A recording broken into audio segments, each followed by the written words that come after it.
Hello and welcome back to the Lair of Lore.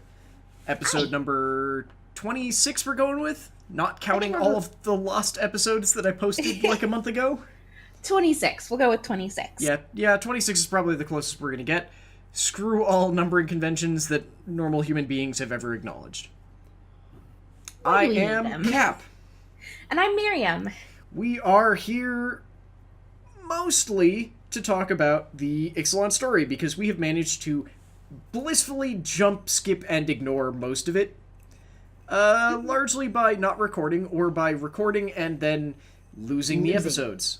Everything. Yeah, I mean, look, all of the quote-unquote lost episodes, because there were at least 5 that I found while doing my great video purge, I think they're only on our Patreon because I did not edit them at all. Those So are I the don't. Scotland ones, Yeah. correct? Not all of them. Some of them were. Some of them were also just stuff that we've done since September. Because the last. Oh. Yeah. That's sad. Yeah. That was before we lost the will to live. Yeah. Sorry. So, basic idea. Both of us work at a really, really terrible place. It's And dysfunctional as hell. yeah, and it's basically made it so that neither of us was really willing to even commit to recording. We were very good at coming up with excuses to not record. Yep. Eh, yeah. Yeah. And additionally, I was running a 365-day streaming challenge, which is done now! We're done! Which isn't to say we're not done streaming, we're just not streaming every single day forever and ever. Now we're only Yeah. streaming 5 times a day, or 5 times a week. I was gonna say 5 times a day is just like... That's probably what today's gonna be, because it's the That's last day excessive. before I go back to my last week of work. Yes, I'm still there, but, they've started ignoring me a little bit more. So, I'm okay. I'm still okay trying with to that. decide if I'm gonna call in sick at all this week. I feel like butts, but I always feel like butts. So, yes, we are here to basically do a coverage of the whole Ixalan story, because we covered it a little bit in our episodes leading up to the release of Ixalan, but honestly, we recorded episodes about, like, the cards for Rivals of Ixalan and such, and I believe those are also in the lost episodes, partially because there was swearing, and I didn't want to edit again once I found them. Yeah. So, yeah, that's kind of where we're at with that. So we decided, well, it's all done now, and for some reason the Gatewatch is all going to Dominaria, so let's all cover both halves of the Ixalan story.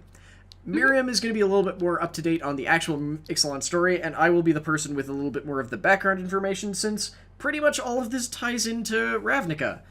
And Like a nut bar, I read it all in, like, a morning. Yeah, and Ravnica, the original, is way before both of our times, but I went back and read those books a while ago, and also the weird secondary stories that were related. And Return to Ravnica was still before Miriam's time with magic, so that's where we're about at here. If you hear any weird clicking, that's me accidentally smacking my knitting needles against the table. Yes, to be clear, So if you those of you who are listening on MTGcast or on our site, lairoflore.com, there is a video version of this, though since we're not even showing card images, it's probably not necessary for anyone, but just so you're aware, it exists. So, Yeah.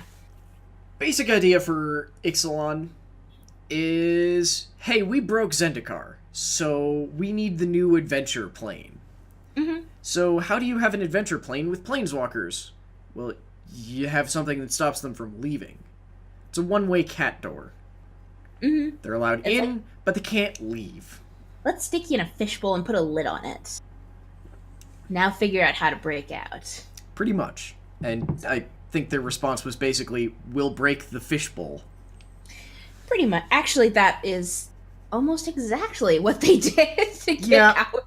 So, basic idea, Jace shows up on, well, Jace doesn't even show up. We cut to Jace alone, confused, on an island for, like, the nth time in his life, having no idea who in the heck he is. Yep. But this time, it's a much more constructive build. It's a more constructive human building. Yes, because he spends most of his early time with no memory basically thinking he's nuts because he's accidentally casting illusions, and they're talking to him and weirdly acting as though they know exactly who he is, but not telling him. Yep. Lots of good instances, like trying to... I love where there's one where he says, well, what if maybe I can will fire into existence? Yeah, as though I'm he just like, apparently knows what magic is, but doesn't know how to use it, so he's just like, maybe I can just will some fire into existence, and then turns away, and then turns back, and a fire is starting, and paradoxically he somehow manages to feed fuel into it without ever realizing that it's not warm, and it turns out it's just an illusion fire. It's literally, I think what he tries to do, he's like, I'm gonna try, oh my god, there's fire. I have a fish. I'm gonna cook the fish. Yep. Fishy, why you no cook? Yeah. That's when he realized, and then I actually like this because it's a call out to the mechanic for the phantasmal creatures, which were one of the things that Jace used to summon, is that they all had this effect where if they were targeted by a spell or ability, then they would just get sacrificed, so they'd immediately die. So he, like, actually himself pokes the fire, and the fire just goes away. He's like, God damn, okay, clearly I'm insane. Clearly I am a mad person. And then he starts hallucinating all of these other people who are around. Yes. And I think this is also sort of a development to... There's a thing with his illusions on his current card, whose name is escaping me, the one that's basically a romance novel cover. That one is not... Oh, wait, yeah. Yeah, it's the one... Oh, God, we made so much fun with that card. Yeah. But the special thing about it is, and I'm 100% stealing a line from the mana pool here, is that the illusions he makes on his new card are okay if you target them with an ability, you just can't target them with a spell. So he discovered, like, I can't hand my illusions a shovel and tell them to dig. Yeah. So he finally figured out, oh my god, if I make a better illusion, I can hand them a shovel, and then they can dig for me. Not, oh god, I accidentally poked the fake fire and now it's gone. I just like that actually got developed for the story. So other fun stuff about this this first story, it's called Jace Alone, is the name of the chapter. It's very long. It's really long. But he's basically a lot of the like... stuff is long, though. He's like, I am kind of useless. Yeah, like, he has multiple clothing. Yeah, it's like, this clothing is impractical. It's all set up for, like, cold weather. Why the hell am I wearing this when I came here? What kind of idiot was I? Why am I so wimpy? So something that I think is hilarious, and wow, you are the height of vanity. Apparently he's been using his illusion powers to maintain that he is a muscular human being. When he's like the wimpiest noodle-armed persons. I'm just gonna say my biggest issue with this is that now that he's been living on Ixalan for some amount of time and has actually built that up, basically the story writers managed to write a way so that they don't actually have to change the way they draw him, because he still looks strong. Mm-hmm. It's just now he actually is a bit stronger. Yeah, he's not a noodly armed. I know, I'm just annoyed that they basically brought it up and then immediately introduced a thing that makes it not actually relevant. I admit I would love to see a drawing of pasty noodly armed pasty Jace. Noodly arm, like, actual... I'm sorry, now I'm remembering a line from the one of the Rivals of Ixalan stories about from Vraska, about how much teenage Vraska and teenage Jace would have gotten along, and how there would have been no bookshops safe from them. They're basically they're literal magic nerds. I know. Well, and they were. Vraska's not so much dorky anymore. Okay, but she still talks about wanting to cuddle up in her apartment with a new book of histories. Yeah, they're basically both massive nerds, and I love it because I will never say this again. They made Jace sympathetic. I know, instead of eye rolling. That's the whole thing about this storyline, that I'm like, I don't actually hate you and find you pedantic and annoying. What? It's glorious. I don't hate him. Like, I wanted to call this episode, what was it? The time where Jace is not the most annoying person at the party anymore. See, and I'm more willing to just go with, oh my god, we don't hate Jace here. Because the reason I don't like your name is because it makes it sound like we're accusing someone else of being insipid and boring. I don't think anyone is all that bad for Ixalan. No, some of them are actually quite, dare I say, complex? Yeah. Like, so yes, Jace is what? trapped on an island. So which he comes to call Useless Island, which I'll come back to later. I love it. It's Useless Island. And thinks he's going crazy. Slowly. Not that slowly. Yeah, it's interesting how a lot of... So he's figuring out that... Well, one, he's figuring out how to not die. And he actually, like, learns how to do some survival type stuff, like make a spear, weave a basket, yeah, I like build a shelter. I like that one of his decided tasks is basically to try and create a useful thing every day. That's, like... I like that. That's, like, not...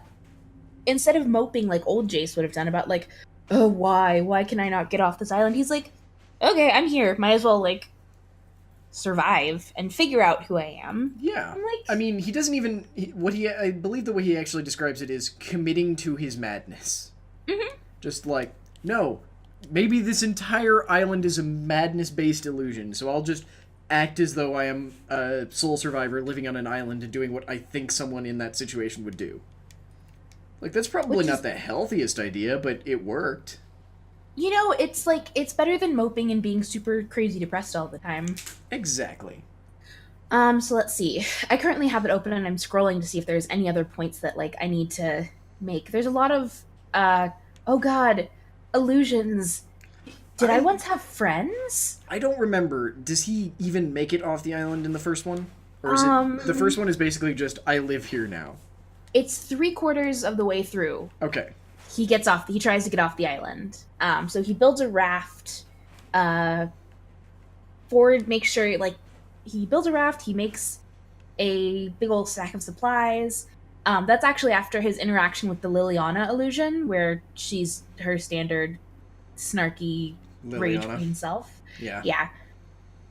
And since we're not swearing on this one, there are rude names to call her, but... Yeah. There are many rude names to call. Liliana is not a nice person. No, she's not. And, I'm like, still trying to figure out why on earth she's in the Gatewatch. Because she can be useful despite all of that. She can, but they're supposed to be trying to be good people.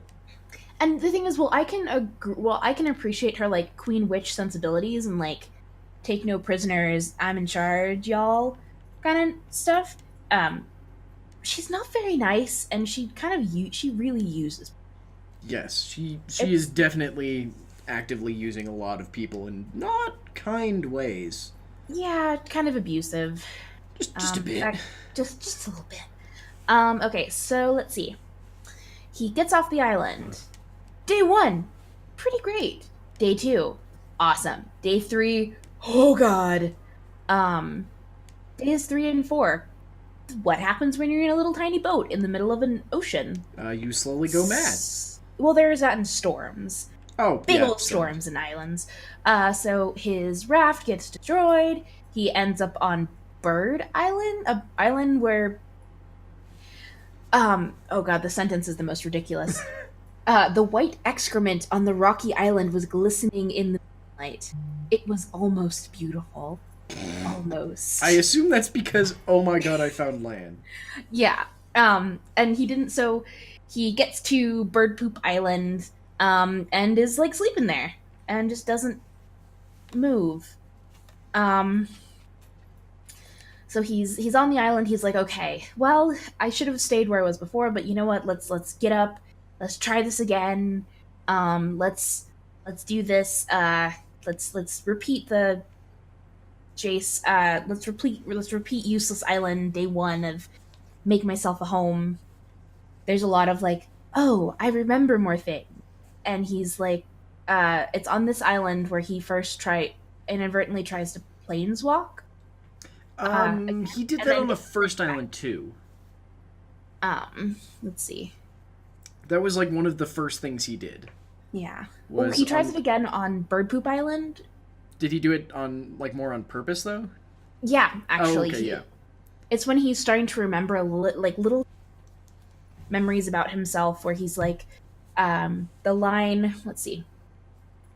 The man took a deep breath, and then he tapped into the shining part of himself that he had discovered in the depths of his mind. So it's after, like, thinking about it. Yeah. The man felt his body lurch and tried to ride out the panic as his limbs flickered in and out of view. Pieces of himself tried to leave, blinking in and out of view in a delicate haze of blue. Once again, he felt himself violently tugged backward, falling and thrashing until his body hit the rocks of his new island. That familiar circle and triangle sigil appeared over his head, and the man let out a breath when his form condensed once again into flesh. He had failed. So, and then he's like, I will get out of this. I can get out of this. Pass out. I have failed to get out of this. I have failed to get out of this. And then, pirates! Yes, pirates. We meet Vraska again, and she's basically like, she knows who he is, he doesn't know who she is at all. I'm And trying he's to just remember like- why she doesn't kill him. She threatens to kill him immediately. I know, but I don't remember why she just doesn't. I think they actually go into that into the next Jason Vraska story, because then it's the Sun Empire story followed by the Okay. they kind of like switch. It's not so they kind of jump back and forth between whose story it is. They thankfully do a little bit less of the whole half of a story will be about one person and the other half will be about another person. Yeah. Or that atrocious thing they did in, I want to say, it was either Eldritch Moon or Shadows over Innistrad, where they would jump between 4 different perspectives back and forth throughout one goddamn story. Okay, something I noticed with this one is I think it was the same 2 writers for the entire time.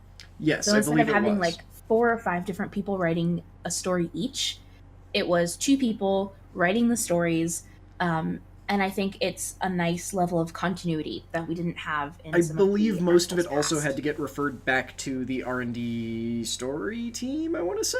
Yeah, That feels something- wrong, but it's something like that. There was a Bullshit. concrete team that was very much Sorry. set about, here is how we do story. Mm-hmm. Or here is the story we are trying to tell here. Yeah.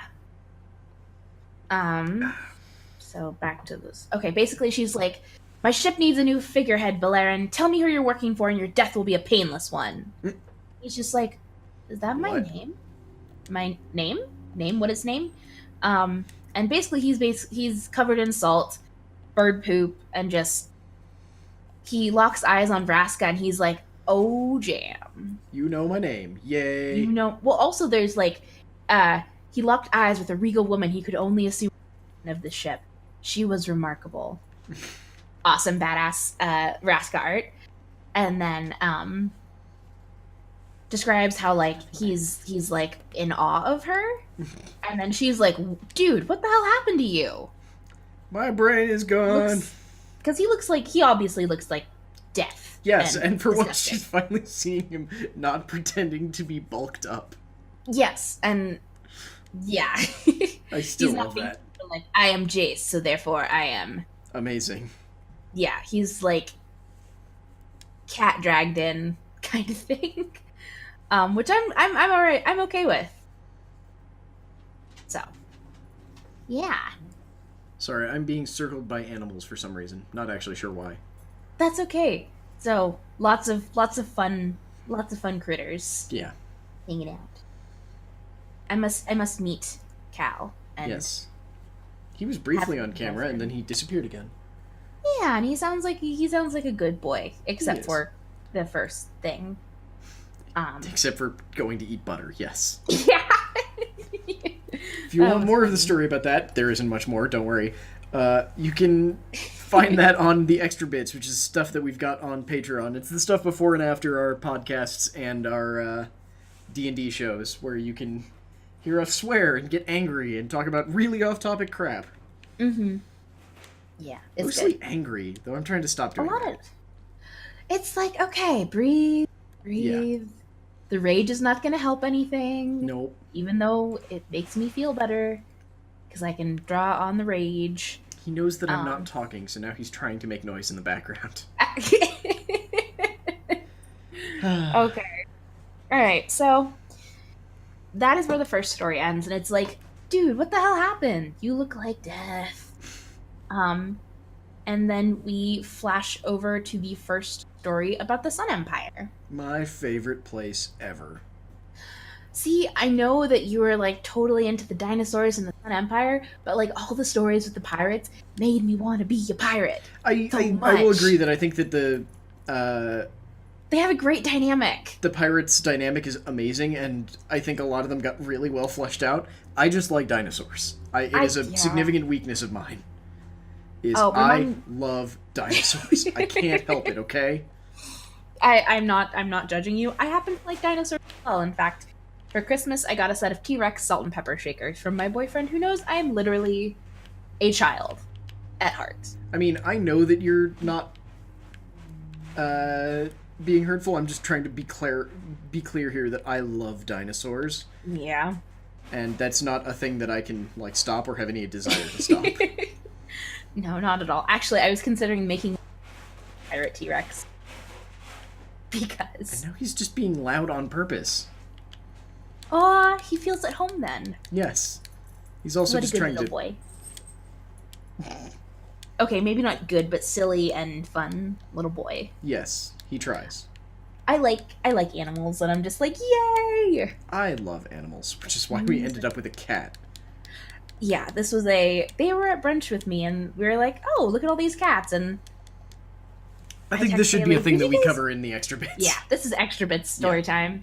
I digress. Okay, so we are now checking out the Sun Empire with the main character of I think it's Huatli. I believe it's Huatli, yes. Yes, I think it's Huatli. That is at least the pronunciation that I have now heard and have established as the one that I believe. Yeah. Well, I mean, it's vaguely... It's Spanish, but it's like... It's basically Aztec. Yeah. And then you have the Spanish-influenced Legion of Dusk, which we'll meet. Which are also awesome and also massive dickbags. Oh, such dickbags. Yep. They're like the primary They're conquistadors. There's no redeeming features to being a conquistador. I think we should probably try and move through the stories a little bit quicker, though. Like, okay. Less focus on small details and more pushing through. Right. So, we meet Huatli, who is a knight of the Sun Empire. And interestingly enough, with the Sun Empire, they also value not just fighting and being awesome warriors, but they also value orators, people who can tell stories and essentially become like these wonderful bardic characters, like warrior bards, who can tell the stories of their people and pass down the histories and the knowledge and the legends.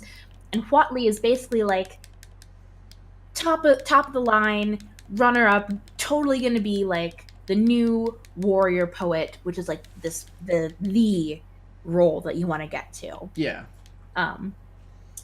So Huatli and her dinosaur, and we're learning a little bit about the society and talking about how she wants to be the warrior poet, and she's like one of the best fighters of all time, as well as the best orator.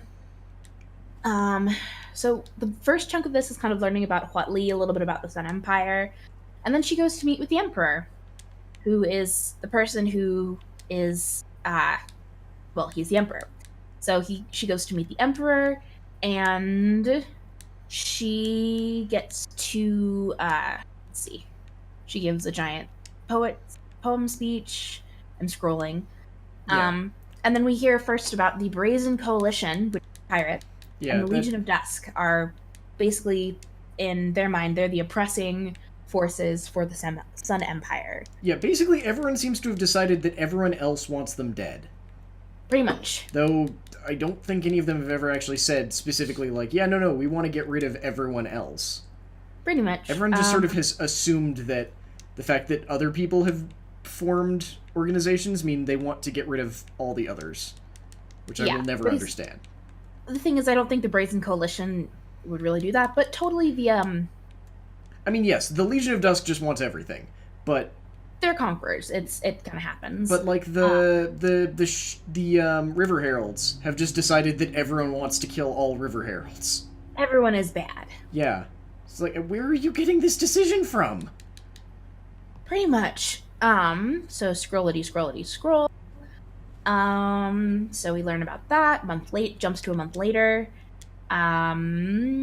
They see a brazen coalition ship and Minotaur. Angrath, the best planeswalker we've ever had. With the fiery chain. He's kind of cool. So they... To be clear, Angrath's whole deal is just, I want to go home. This place sucks. He literally, all he wants to do is go home and be with his daughters. That's what he says in like one of the first ones. He's just like, I want to just go home. I just want to go home and be with my family. Yeah, just, this place sucks. I want to go home. Yeah. So they see the brazen coalition ship end up fighting Angrath, and in the fight, Huatli's planeswalker sense is triggered. Her ability to planeswalk is triggered. Her spark is triggered. Her spark ignites. We actually, with a for burning some chain. Yeah, we have a terminology for this already. So yes, her spark ignites, and she sees Kaladesh. She ends up jumping to Kaladesh and then back again. How? I don't know. I forgot about this. That's one of my things, is just how? How did she accidentally jump when literally no one else can? So she ends up in Kaladesh, and the whole thing with the Sun Empire is they're looking. I'm gonna butcher this, but give me some hope. They are looking for the lost city of Orazca. That is correct. Awesome. I'm gonna leave this to you because it sounds like something is going on behind me. So hang on. That's all right. Keep going, but I need to. So one of the big things about Ixalan is everybody is looking for Orazca, the Golden City, and Huatli. No one has seen Orazca, so they don't actually know what it looks like. So she sees Kaladesh and thinks, "Oh my god, I just saw Orazca," because she doesn't know what just happened. She just thinks that she has a vision from the gods and is, "Oh my god." She saw a city that was probably still at least a little bit on fire, made mostly out of metal, so her immediate assumption was Golden City? Literally, yeah. It's like, I don't think it's been that long since the literal revolution on Kaladesh, but okay. So, well, it's been all of, Amonkhet, but... Yeah, but Amonkhet mostly took place over, like, a couple of days. Pretty much. So she goes to the Emperor and is like, I think I just saw Orazca, the city of our ancestors, because apparently they used to be in charge of Orazca. I think everyone seems to think they used to be in charge of Orazca. Yeah, they did. So they used to be in charge of Orazca, and then the Emperor is like, you get to be. So when she talks to the Emperor, she tells him what she's seen. And he's like, guess what? If you find Orazca, you are totally, definitely the warrior poet. Which is like, I'm going to dangle all of the things you want. I'm pretty sure she was already warrior poet, but okay, sure. She was in all but name. Yeah. And then she's like, yeah, okay, we got this. I'm on my journey. I'm going to go find Orazca, and I will be warrior poet. And guess what? I'm an explorer. So that's literally... where Huatli is. It's not actually I'm an explorer, but I will be an explorer because I want this job. Yeah. Yeah. It's like the last line is, she was a warrior and she was an orator. And now she was an explorer. Basically, so... Good for you, dear. I feel bad because whenever I read something like that, all I can think of now is there's a stupid meme about this immigrant job stealer. It's just like, I have all of your job. I have 12 jobs all locked inside my job basement. As though there's some sort of odd commodity that you can trade. My whole thought is like, oh, you sweet, sweet baby angel. You have so much hope. Is she really a sweet, sweet baby angel? She has a dinosaur with her. That doesn't make her any less of a sweet baby angel. Baby angel with a murderous pet. She's walking around with something that will tear your face off. No, that's still a sweet baby angel. She has to actively feed it. That means she feeds it stuff and lets it tear their faces off. I'm referring to her sheer optimism. I know, but this. still. Sweet baby angel is what comes to mind. Oh, hello, Cosmos. But yeah, so Watley is very optimistic, and she's like, I can do this. I will find Araska. I will be the warrior poet. Yeah. And I'm like, oh, good for you, honey. You do you. And then back to pirates. So back to pirates. It talks about how Vraska. It starts with talking about how Vraska is what? How Vraska's on Ravnica, and she's like, she's at home, she's happy, and she gets an invitation to meet with Nicol Bolas. Never, ever, ever, ever accept that invitation, but okay. Don't do it. Don't do it. And he's not a good man, dragon thing. Man, he's just not a good person. Yeah, don't ever meet with the dragon. Don't If a dragon asks to meet you in private, say no and run. Yeah, pretty much. Like, especially when it's a literally evil dragon whose Grixis colored. Yeah, and he does the thing that all good villains do. Okay, maybe not all good villains, but all predictable villains do, where they dangle the thing you want most above you as like, I can give you all this power if you do something for me, kind of thing. And he is like, I can make you the Golgari Guildmaster. I mean, that's... Okay, so here's one of the parts where I can actually be useful. Yes. So, the thing is that the Golgari are kind of a strange group. For those not aware, these are the green-black guild on Ravnica. Their big thing is that they deal with what they would like to describe as the less pretty side of life. Because the Selesnya are big on, like, yeah, we've got our conclaves and these beautiful forests and stuff, and we build up to these amazing, not forts, like these amazing pseudo-fortresses and forests inside the city, and they're green-white, and it's all about life. Golgari are just like, yeah, life is life and death. You have to sort of deal with that, so they end up dealing with a lot of the city's trash. So they are big on recycling, including stuff like recycling bodies, so they have lots of zombies. The Golgari, for a very long time, were run by a sisterly tribunal of Gorgons, which were overthrown in the first book of the Ravnica series. Don't actually remember why. It had something to do with the Dimir, because the Dimir are the evil shadow house that doesn't actually exist, according to anyone. It's weird. But they were overthrown and killed, and Gerard, who is one of the elf tribe that exist for the Golgari... Hey, Cosmo, stop that. One of the elf tribe that exists in the Golgari was killed, and then resurrected as a zombie, and is currently the guild leader. Apparently he's a massive bag of dicks. He's a massive bag of dicks to Gorgons. Yeah. Because Gorgons are very good at killing things, which makes them sort of difficult to keep around when you're trying to maintain a power base. Mm-hmm. So, yeah, that's sort of a thing. The other issue is that, well, okay, there's also some weird stuff that happened there that somehow he has a kid after being dead. Don't ask, it doesn't make any goddamn sense. If Twilight can do it, magic's gonna do it. He may not have been dead when she was conceived, but I don't remember for sure. Sorry, I just had to go there. At post-mortem conception. What? That makes it so much worse now. Good job. But yeah, so yeah, the Golgari have an issue with Gorgons in general. So Vraska was basically imprisoned for being a Gorgon. Which is really sad. Well, the mercy was basically, well, we didn't kill you for being a Gorgon, so be happy with that. Yeah, that's pretty much where we're at with that. Gives me Ravnica. Such rage feels. That's fair.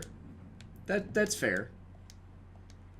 But yeah, that's pretty much where they're at. Is she spent most of her entire story thing for Ravnica was basically that she had no idea why the hell Jace was there. To be honest, Jace didn't really know why he was there either.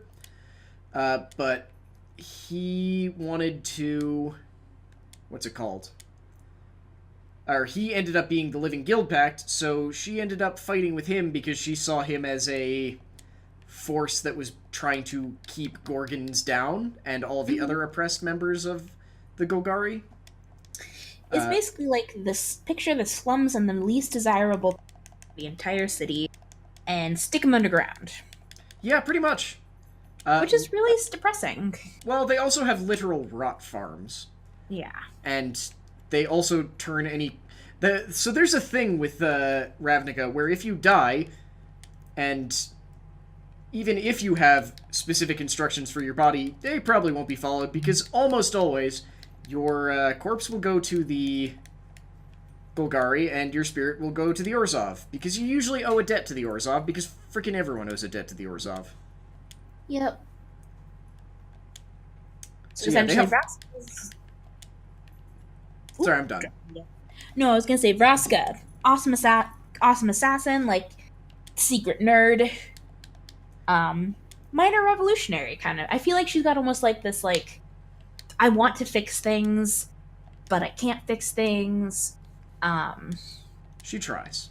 She tries, and just I love this. This is a really great like character building kind of line about how after when Nicobolus is offering her all of this like power, she's like, she was humbled, alarmed, and excited all at once. No one had hired her to do anything other than kill before. Of course, that's kind of what he wanted her to do anyway, but... Pretty much. Everything about this felt dangerous. Nothing about this beast was trustworthy. But Vraska thought back to her life of contract after contract, death after death, playing a role assigned for her with no opportunity to escape. All she wanted was to lead.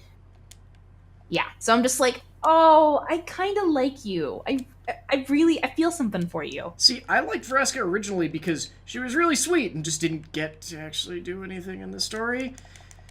And, yeah. I mean, yes, her issue was relatively real because she had a legitimate grievance, but at the same time, it kind of got sort of shunted to the side because it was an afterthought. Like, her entire existence in the original Ravnica story basically was non-existent. They just went, we need a Ravnica planeswalker. Like, a person whose home plane is Ravnica. And a reason why they haven't left Ravnica like everyone else who's ever been there. But I feel like this kind of gives her something. Oh yeah, this has definitely built up her story to the degree that it actually deserves. Because she was always cool, but now she has a story to back up being awesome. And she's just cool. I like her. I do too.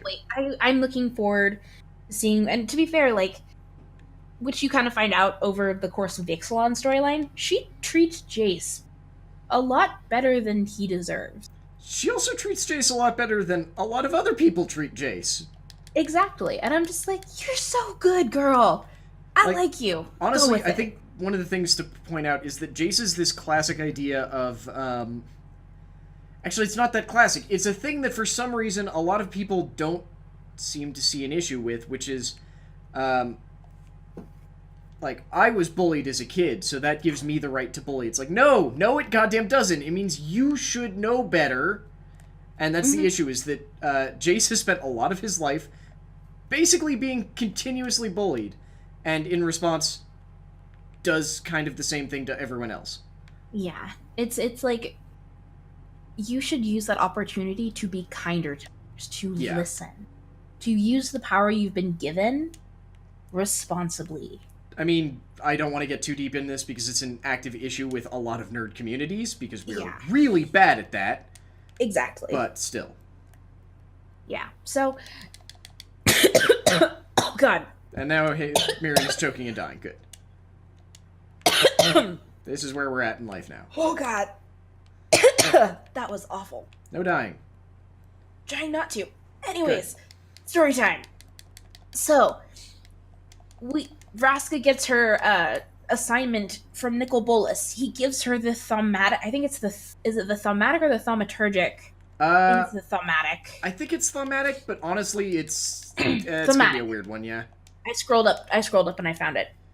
a thematic compass that's going to lead her to the Golden City, which is ultimately it's the same word. So basically everybody's trying to find the Golden City of. I'm still trying to figure out why the compass just goes straight there.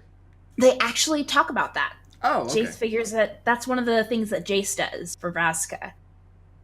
He figures out kind of what makes the compass work, what the compass does. Oh, okay. So I'm they going to actually reiterate that I, at best, skimmed over a lot of these.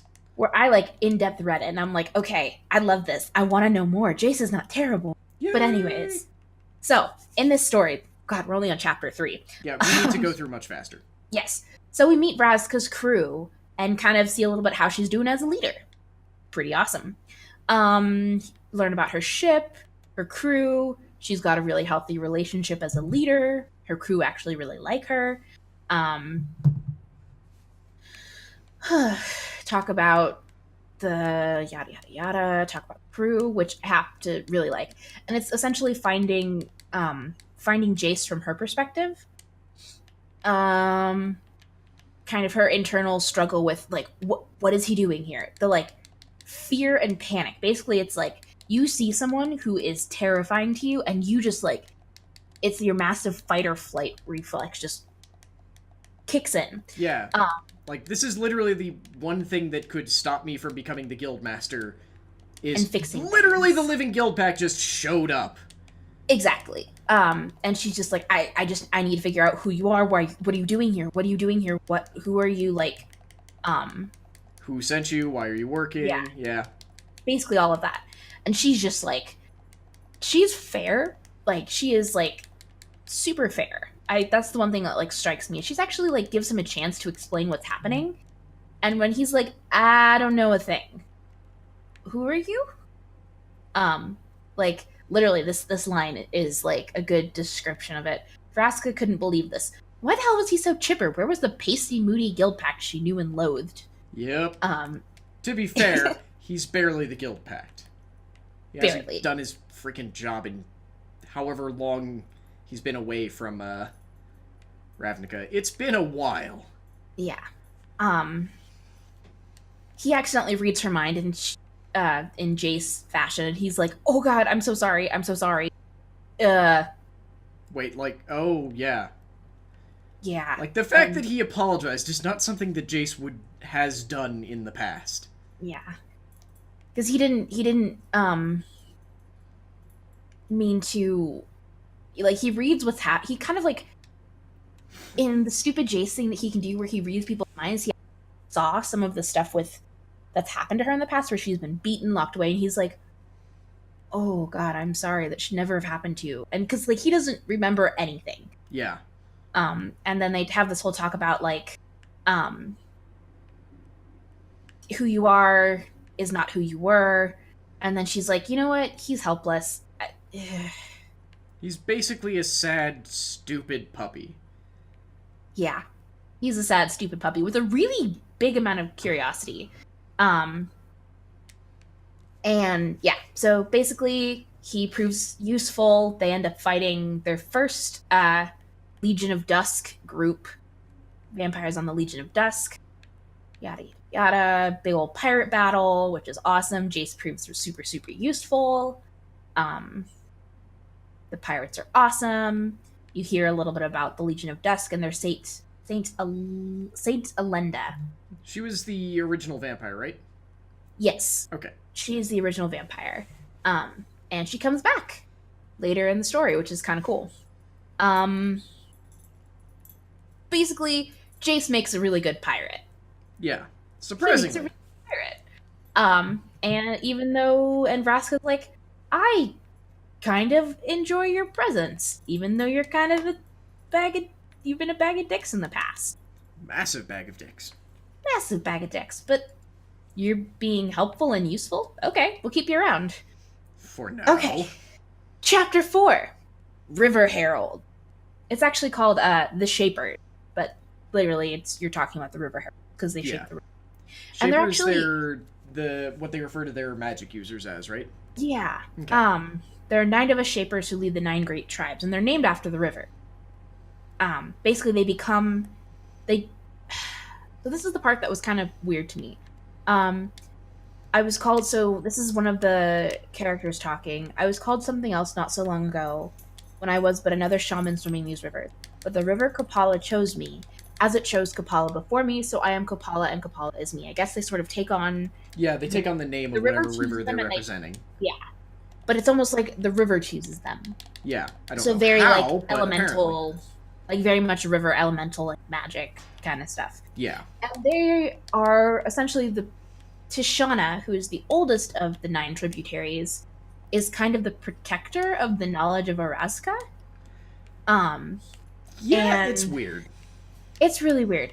So one of the Shapers, Shaper Kumena, is the one who wants to find Araska and, like, possess its power and basically fight everyone. Hey, Cat. Basically fight all the things, all the peoples. Because in their mind, the Legion of Dusk, the Sun Empire, and the oh god, pirates. I don't remember their name. Brazen Coalition. Thank you. The Brazen Coalition are all their enemies. Leave And they're all looking Sorry, there was food on my desk and he was trying to eat it. Aw. Basically, Tishana is like, what's wrong with them finding Araska? There's nothing wrong with them finding Araska. Because Tishana's old, she kind of knows a lot more than everyone else does. And Kumena's like, but if they take it, it's we failed in our duty. We should get there first and, like, take over its power and destroy all. It's like, That's... why is that your plan? Yeah, and pretty much, and then flashes to... Basically, Kumena goes, knocks out Tishana and goes looking for it to take the power. And basically, Tishana had told Kumena, no, you can't take this. We're supposed to just protect it. We're supposed to, like, wield the power. Yeah. We protect, don't use. Yeah, and he's like, screw that, punches out Tishana, like, sucker punches her, and goes and looks for it himself. And that is literally all that chapter... That took less time. Yes. I mean, that chapter was mercifully short. Yes. Quick tea break. Okay. Yeah, I believe that's the guy... I'm sorry, the Shaper names do not stick with me at all, but I believe that's the one who becomes Tyrant of Araska in... Yes. Rivals, right? Yes. Okay. Essentially what they're trying to do is stop him. They don't stop him in time. No, they don't. In fact, like, one of the chapters is just, he gets there before everyone else. Yeah, pretty much. Back to the pirates. They go to... It's basically like, Jace is doing good. They're starting to like him. He's not a total bag of dicks, and he's actually pretty useful. Then they go to essentially what is their, like, pirate main hub for all of the, all the pirate crews. We know the name of it, and I can't remember it. The High and Dry. The High and Dry, yeah, because I think we have an actual, like, card for it. Mm-hmm. And it's made of a bunch of broken coalition ships, which is kind of cool. I think, oh god, what's the name of... In Pirates of the Caribbean, in the third one. Don't remember, but I know what you're talking about. I just don't remember. There's... It's kind of... That's how I pictured it in my brain, and that's what it sounds like. So big piratey pirate town. It's great. You get to see a little bit about the crew, which is really fun. Sorry, that's a cat jumping in boxes. So, I actually really... So this is just a short little thing about how much I love pirates, but I really like how they've developed the crew, and it's not just, like... There's a little bit of character development. How there's a crew, and they like each other, and they respect family.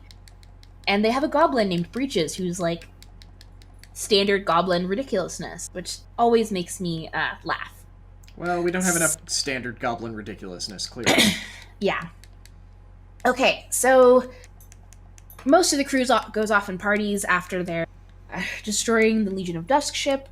Jace and Malcolm and Vraska. So Malcolm is another member of the crew who's like he's almost like third mate or something like that, because there's Amelia the quartermaster who's on the ship keeping watch, standard piratey business. You don't leave the ship completely empty. So unless you're in a Pirates of the Caribbean movie and then you're just stupid. Yeah, that's when the ship gets taken. Yeah, every freaking time. Every time. Oh. They go to a really shitty tavern. Sorry. They go to a terrible tavern. Miriam? Basically, I know, I know. It slipped out. They go to a really bad tavern to talk kind of away from listening ears, which they fail at. And they, Vraska is telling Jace kind of what they're looking for, talking about the thematic compass. But Jace is like thinking that Jace is doing his like inadvertent listening to the minds of others, and he thinks that someone is listening to them. But yada yada yada, talking about their mission. Then it becomes like super personal. Jason Vraska talking about like the philosophy of reading minds and how it's not good to read minds. And she's kind of like talking about Jace, who he was, and how they're not great. And he shows her Ravnica, and he kind of like vaguely remembers, and it's, oh yeah, this is Ravnica. It's like, that place that you're supposed to be at. Yeah. There's actually a really like insightful conversation moment that they have, where he's asked her if he can read minds, and she's like, yeah, minds, but answers him in her mind. So he's like, oh, okay, so I'm not crazy, I'm just hearing people's thoughts. So she asks him, what is it like knowing you're a telepath? Realizing I am an illusionist was delightful. Telepathy has more teeth to it. Teeth? Minds are absurdly delicate. Everything that makes a person who they are is fragile. You're a sledgehammer surrounded by cobwebs, she said. You realize that, right? A goddamn sledgehammer. I mean, there's a thing later in the rival story where she's basically getting flashes of his past. Mm-hmm. Because he's started to like remember stuff, but through head trauma. Yeah, but is also, I think he's projecting it at the same time as he's remembering. Yeah, he's remembering stuff and can't. And I don't remember the way she describes it, but it basically she's describing it similar to like you break the faucet that was keeping everything inside, and now it just all starts flooding out. And like she's getting a whole bunch of random bits of his memory, and I've now forgotten what bit of his memory I was going to specifically call out. Oh, is it when he destroys the Sphinx? Yeah, like he accidentally... They actually talk about that in this chapter. Okay, so, well, effectively it's one image of it. It's a picture of a lion with the face of a man. So Jace's origin wailing story... in terror. So Jace's origin story is essentially that he grew up on a plane called Vryn, where it was discovered pretty early on that he was dang smart and that he was a very powerful telepath. This Sphinx who was teaching him also discovered that he was a planeswalker and would send him out on missions to planeswalk places, and would then wipe his memory of having done those missions and having planeswalked. So, like, he planeswalked for the first time, like, at least a dozen times, and ended up sort of having sort of a psychic duel with the Sphinx, though at a time when he didn't actually realize that the Sphinx had been abusing him. And it was supposed to be sort of a practice thing, and ended up accidentally destroying the Sphinx's entire mind. Mm-hmm. And then desperately trying to see if he could put it back together. It didn't work out that well, but he tried. Yeah, and it just... It's one of those things where, like what you mentioned before, where you've been bullied so much, and yet you don't use your power for something. Kind of thing. Well, the issue is that he totally uses his power totally freely. Yeah. It's that Jace, who's missing large chunks of his memory, thinks that he shouldn't do that. Yeah, which is, like, kind of sweet. Yes, assuming he carries it forward. Yeah. So they at one point they leave the tavern and end up back on the ship, and they end up talking about their pasts, and she shares with him a bit about herself, and it's oddly enough for me, I really like person to person interactions where like you really get to get to know a character and you feel for them, Yeah. and they become sympathetic to you. And this whole like episode, just, oh god, the sharing, the personal, like letting a person into on with you, um was a lot, because Razka's telling Jason, You blanked out there. Jace, She's telling sorry, Jace what? about herself Oh, okay. and about her struggles, and kind of he wants to do all he can to and this is where the whole issue with this is where the trying to figure out the thematic comes in. And he, in his usual Jace, like, I'm gonna tinker with it. Because that can't possibly end terribly. I know, he disassembles it and is trying to figure it out, and then I'm gonna try reaching to this strange part of myself that makes me me. And so that's his planeswalker spark. And he figures out that what the compass is pointing towards is a massive hub of magical energy.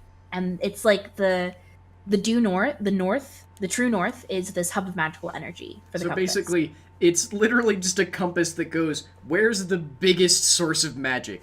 That way! Yes. Like, I like that, in theory, this could totally work on any plane, and it would just take you to probably, like, the most significant ley line. Yeah. Or, like, one of the biggest ether stores or things like that, if you're on Kaladesh. But, oh, yeah, that would basically just be, where is the biggest store of gas on Kaladesh? Yeah, that's a weird one, actually, now that I think about it. I was like, this would just take you to the biggest supply of ether that is on Kaladesh. That's very weird. Yeah, so he basically is like, I fixed it! Vraska, I know what this is! And a storm and River Herald, because the River Heralds protect the rivers, and basically if there's a pirate ship sailing and it's like, pirate ship's gonna die. Kill pirate, kill the pirates. Kill the pirates. Kill all the pirates. Okay, and I'm gonna sum up chapter 6 real fast. Okay. We truly actually meet the Legion of Dusk. We have characters. There's a thing called the Blood Fast, where priests basically fast from consuming all blood, so they go into almost a manic state of euphoria, and see Saint Elenda and talk to her and try to figure out, basically, I forsook sustenance to bring myself closer to the blessed Saint Elenda, and here I stand. Yeah. And basically they're crazy. They're crazy. They're batshit. They're batty. They're batty. And basically, you're a starving vampire, and there's this whole, like, first sort of feast thing that you do after you've been fasting, and there's a whole ceremony. We get to hear about more their, I guess, their way of belief. And we end up, his name is Maverin Fine. He's like a big old priest dude. And then we meet Vana, who is Vana of Ayedo, Color of Sinners, Butcher of Megan. And she is like super conquistadora person. Yeah. And the Legion of Dusk is looking for Razka because Saint Elenda, apparently it's like this power source that is going to like allow them to take over everything. And yeah. So they're looking for it. Vana's trying to find it. She's like brutal, and like, here's a good example. Vana strode forward. This is after Vana strode forward and looked down her nose at the pirate. Do you recognize the sovereignty of Queen Meralda? Yes, I do. The vampire sneered. Then you should know what Her Majesty thinks of liars. I find you guilty of deceit and a criminal in the eyes of the church. Rips his throat out. Yeah, they're not nice people. No, she's not. And okay, back to Jace and the pirates in the River Herald. They have a shipwreck. They're trying to get the crew back together. They're trying to go off to find Razka. The crew is going to go fight the vampires, so that Jace and Razka can go and find Razka, because they're on the island where it's supposed to be. In the forest. They have a lot of trust in the compass. Lots of trust in the compass. Lots of traveling. Basically, like, mutual support and having a great relationship. Um, Back to Huat Li. So it's been a while, but we now have Huat Li.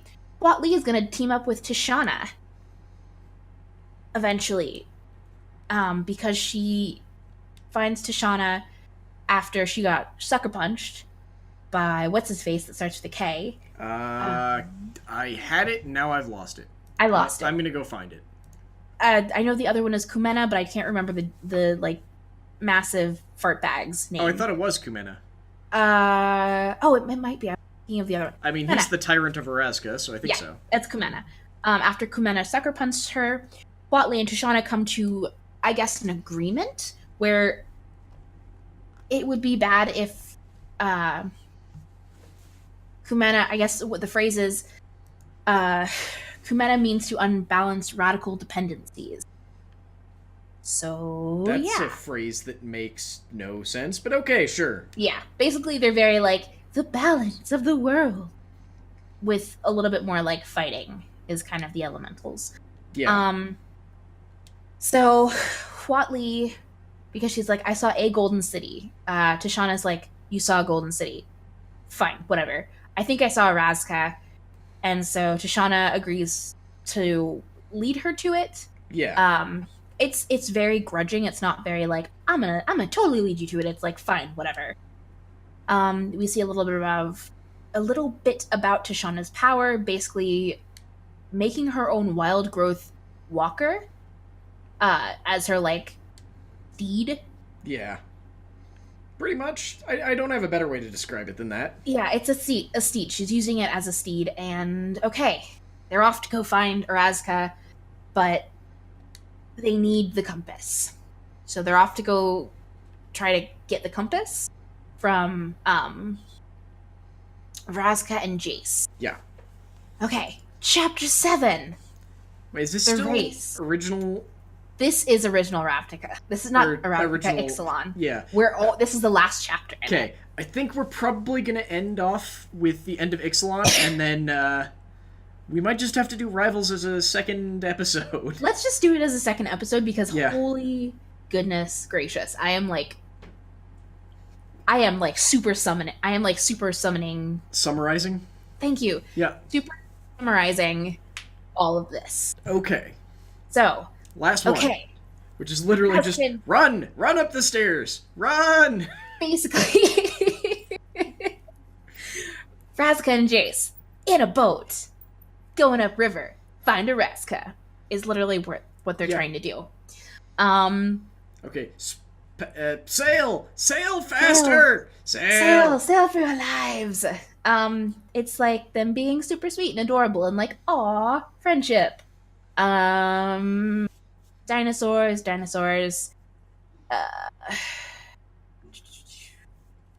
Okay, so they're sailing upriver. This is like day. I don't even know of what sailing upriver is. Vampires attacked by Vana. So Vana takes the compass. Let's see. Yeah, basically everyone's trying to get the thematic compass because it's leading them to the. They're leading them to Araska. So this is one of those times when all the groups interact at once. The vampires have the compass. Jace hears Tishana and Huat Li. He hears their minds and they're like, oh, where are you going? We want this compass. It's an illusion. Trying to get the compass. They don't have the compass. Hang on, are you doing like race 1 or race 2? Because race 2. Okay, good. Race 2. This is the last one. This is race 2. Okay, I didn't realize you made it to race 2. Sorry. Yeah, this is what. Yeah, I am like super summarizing. Yeah. I'm ignoring all of the like emotional character building type stuff that I really like, just for story. So Huat Li and Tishana are after the compass. They meet up with Jace and Braska. They're like, do you have the compass? And they're like, no, we don't have it. And they're like, whatever. Off to go catch the vampire to get the compass.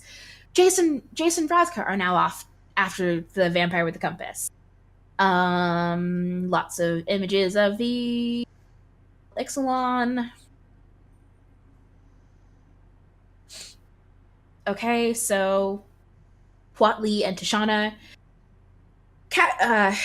meet up with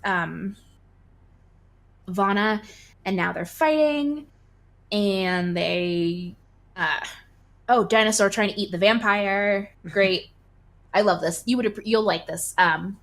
So Huatli uh is taunting Vana. What? Were there no jungles in Torazon? Are you uncomfortable? Her eyes lit with an amber glow, and her dinosaur rumbled a growl. I'm just Please. So Huatli instructed. There's also the line of so eventually Watley and Angrath end up sort of working together because Angrath is just like, I want to leave. I don't want to deal with any of this crap. I just want to go home. And for some reason ends up convincing Watley to work with him because it's basically just like, look, he starts telling her like, no, you're like me. I'll never be like you. Like, no, idiot, not like that. I'm not gonna harm you. We're both planeswalkers. Yep. That is almost an exact quote. It's just like, whatever prevents us from leaving this plane is locked in that city. We can help each other escape to different worlds if we find it. And a small glimmer of hope and wonder bursts into Watley's confusion. Angrath continues, and all we have to do is kill everyone who tries to steal Araska from our grasp. Watley's hope vanishes and a sick malaise filled her gut. Spectacular, she thought to herself. The murder monster wants to be my friend. Because there's this... Okay, so even in, like, the section that I'm looking at right now, apparently the Warriors of the Sun Empire don't actually kill. Not really. Yeah, they never kill. That's sort of another Aztec... well, it's less Aztec and more Mayan. They had I can't remember the name of it, but it's basically a thing where you would not kill people, you would basically try and claim them as effectively slaves. Mm-hmm. But I thought you would appreciate the, like, basically, she commands her dinosaur to seize Vana, shake Vana, and then release Vana. Yeah. And then try to eat Vana. But in very much like a seize, shake. Yeah. Release. It's instructing a dog. It's great. So Tashana betrays Watley, takes it, and runs. And also gets captured by the Brazen Coalition. Meets up with Jason Razga. Then here's the whole Angrath thing that you talked about. Yep. And then they've got the compass back from Tashana. And effectively, Vraska and Jace see the city and end up going over a waterfall. Yep. And Jace... Yeah, Jace hits his head and begins remembering everything. Everything that he has ever forgotten, because he's had his mind wiped a lot more than he thought. Mm-hmm. Like, it's actually kind of... He had no memory of his childhood before now. Now he does. I know. It's kind of sad. But basically, he goes over the waterfall, and Vraska goes after him. Yeah. And then realizes, like, oh god, he's remembering everything. Oh no, this is bad.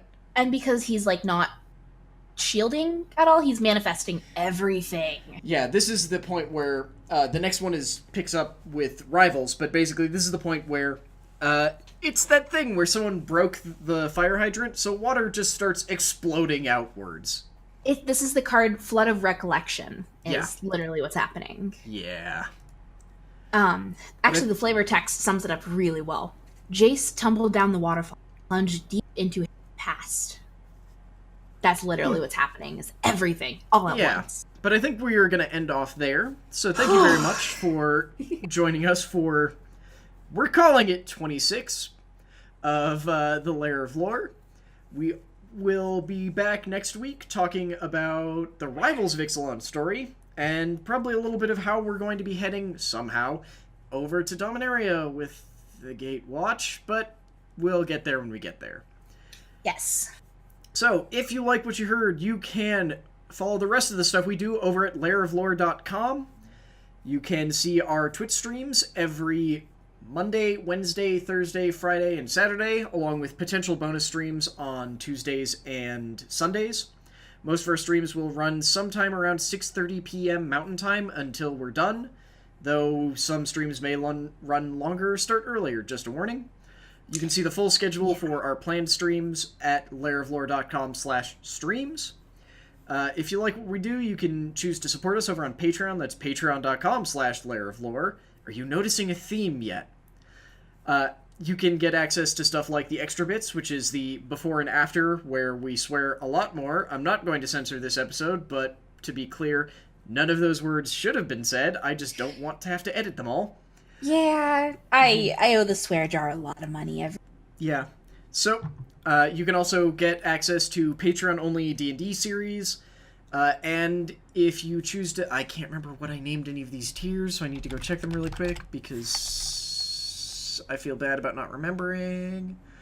There's been some restructuring. There has been some restructuring, because we were running a 365-day streaming challenge for a while, which meant I couldn't put a lot of time in other stuff. So we've got a couple of tiers, so let me run through them real quick before I forget. We've got Puppies in the Lair. You've earned our endless and eternal gratitude, along with access to the special Derpy Puppy Feed, which may need a rename, because now we also have a dumb cat. The Pets of Lore? Yeah. The Menagerie of Lore. That might actually have to work. Basically, it's just silly photos and videos of our dogs and cats being adorable. Then our next tier is Echoes in the Lore. You still earn the Derpy Puppy Feed and the endless eternal gratitude of all of us.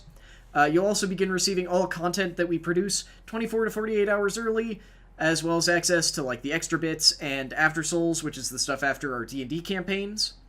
Which is fun. And some of our... hang on, sorry. And yeah. Then, some of the lost episodes are on there, aren't they? Yes. All of the lost episodes are, like, I think they're a $1 or a $5 tier, yeah. Up next, we've got Paintings in the Lore, which is everything from before, as well as your name will appear at the end of every stream in our end slate for every month that you back at that tier. You also get access to our Discord server as a patron. And at least once a month, we will run a patron-only stream, basically just for, hey all, what do you want us to do? We will do something for the stream. We can focus on games or doing food again, because we don't have a food stream going right now. Yeah. And it will all be voted on by our patrons. At the next tier, you've got Shout into the Lair. Everything above, on top of all of the above, you will get a personal audio thank you from Cap, Haley, hopefully Miriam if we can grab her, and any dogs that happen to jump into said recording, as they are wont to do. You'll also be added to a drawing each month for our Patreon D&D campaign. Once we have at least 3 people at that tier, we will basically run a campaign for whatever 3 to 5 people that we draw out of a hat that month. We'll basically try and talk with everyone to figure out what exactly we want to run, and it will be some sort of D&D campaign. To be fair, it might also just be another RPG, because I know a couple of other ones, and I'm willing to run some because I find it a lot of fun. We'll run a campaign with you over... we will consult with everyone before we stream it, but it will either be streamed or it will be broadcast just to other patrons at the $5 or higher tier. And we'll also take 2 music requests from everyone at that tier to add to our playlist of songs that will play during our streams. And we've got 2 more. Sorry, almost done, promise. Significantly better at shouting into the lair. Basically, we will consult you a lot more heavily if you get randomly picked for a campaign. We will try and base that campaign a little bit more about what you're looking to play that month. Additionally, we will also name NPCs in different campaigns after you, assuming you're not playing that month. And we will also, your name will also appear in Aramore, which is a original scripted project that Haley and I have been working on for kind of a long time, and we're hoping to actually put out the first episode of within the next couple months. And then the last and final tier is the Gourmand. Everything. You get literally everything from above this point. This will also be the point where we can start doing cooking streams as a regular featured event again. And basically this means that for every month that you back at the Gourmand tier, you get everything else we've talked about. as well as shipping you whatever food we make on stream. Whatever the tasties are. Yes. And ideally, this will basically mean that once a month, we will send you a care package that will contain at least some amount of candy, because I love making candy. It will contain some amount of homebrew, because I love homebrewing. And, as I describe it, maybe even some real human food. Yeah, just in the whatever's past we've transport sent, safe. what have we sent out? We've sent out little jars of onion like sweet onion chutney. We've sent out hand pies. We've sent out Oh, those hand lots of pies were tasty so things. good. The hand pies were the bomb. Yeah. That was a fun episode. So yeah, there's lots of cool stuff that you can get if you subscribe. So yes, if any of that sounds in any way interesting to you, please check out patreon.com/lairoflore. Again, you can find everything we do over at lairoflore.com, including the podcast when it goes up originally, because it sometimes takes me a while to get it up on MTGcast. You can also find everything we do at youtube.com/lairoflore and twitch.tv/lairoflore. Are you noticing a theme? Everything is the same thing. Yep, we're also on Twitter and Facebook under the same names. And last but not least, you can even email both of us at masterminds@lairoflore.com if you have questions, comments, any sort of feedback that you want to give. Just say hi. Yeah, that's what it's there for. Oh, there's a very, very tired puppy underneath my desk now. Anyway, thank you all so very much for tuning in, and we'll see you next time. Bye! Bye!